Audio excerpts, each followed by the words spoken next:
Hey guys, welcome back to my channel. Today we're going to talk about what Orishas are and where they come from. What is Orisha? An Orisha is that part of a natural force that is disciplined and controllable, that can be cultivated by people using ritual means. An Orisha, therefore, is a complex, multi-dimensional unity linking people, objects, and powers. These are representatives of the Supreme Being, Olodumare. Olodumare created the earth, the visible world, and the invisible world. Aye, the material life, and Orisha, the invisible world.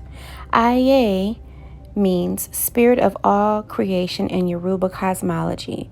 She is believed to be the source of all existence. Aye literally means great mother in Yoruba language. So where does Orishas come from? The Orishas are God-selected and directed potencies which constitute the 401 building blocks that are basic elements of the finite universe. What is the definition of potency? The power of something to influence or make an impression, meaning capacity for something. So the 401 building blocks, from a scientific standpoint, are made up of these elements. And here is how it's justified. Matter makes up everything, but what makes up matter? Central to the new theory is the idea that fragments of energy, not waves or particles, may be the fundamental building blocks of the universe. They propose an updated way to think about matter. Matter is not made of particles or waves, as long was taught, but more fundamentally, that matter is made up of fragments of energy, according to the professors at North Carolina State University.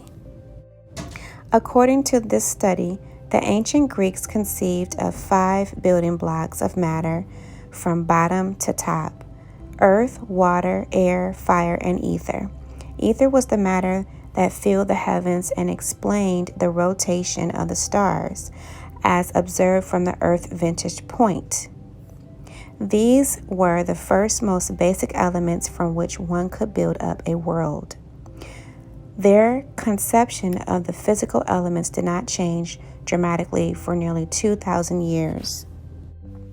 About 3,000 years ago, Sir Isaac Newton introduced the idea that all matter exists at points called particles.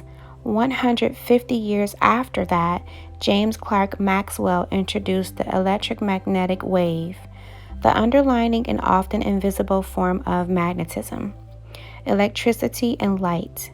The particles served as building blocks for mechanics and waves for electromagnetism, and the public settled on the particles and waves as the 2 building blocks of matter.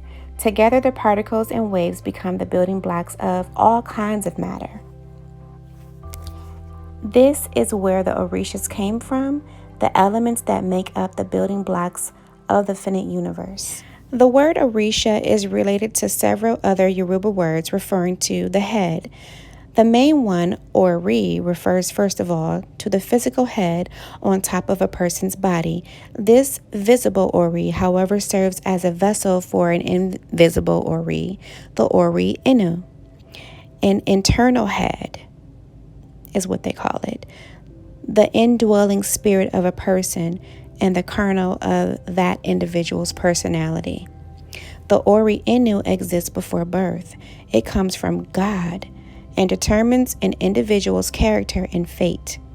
Just as the physical head is on top of the body, the Ori Inu stands over and rules, guides, and controls a person's action.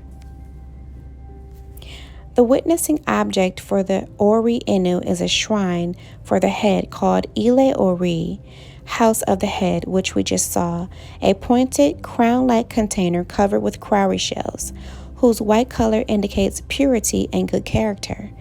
In themselves, the cowrie shells symbolize wealth because they were once a medium of economic exchange. The white cowrie shells covering of the Ile Ori also alludes to the white feathered bird called Iye o, the symbol of the mind that God put into the head at birth. And I'm probably pronouncing it wrong, but it's spelled EIYE and then ORORO, the symbol of the mind that God puts in the head at birth. The Ile Oris seems to say that a good head, i.e., good character, and a good mind constitute great wealth.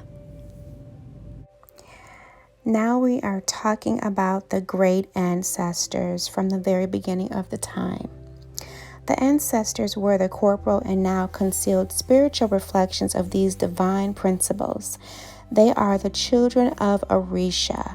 Many Orishas, such as Shango, Abalafun, and Ababaluwaye, are names of actual historical ancestors who seemed, by the fullness of their lives and the consciousness expansion of their deeds, to reflect these principles so completely as to transcend their humanness and become godlike. They contained the spark which propelled human thought and invention forward. Every society has such ancestors. Thank you guys so much for watching. Peace, love, and blessings. Please feel free to share this video if you know someone that is interested in learning about Orishas. Please like, share, and subscribe. Bye.